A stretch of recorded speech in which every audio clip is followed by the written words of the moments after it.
এ জাননে ওই বদন ওই পেকতে মজা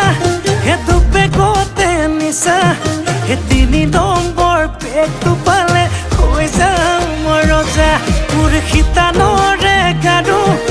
হবিনে ঐ ৰুনু হেতুকে পালে নালাগে মোক আনচুনো মনো মোৰ যৌৱনৰে জিলাতে এটি সৰু ঘৰ খেৰ পথাৰে সাজিমে মই তোৰে লগতে ঐ দেহি পাহাৰ বগাই বগাই চেনি মাই কপৌ ফুল নানুংগৈ চেনি মাই খোপাতে দিবলৈ পুলি ঐ আয় দেহি ভৈয়ামতে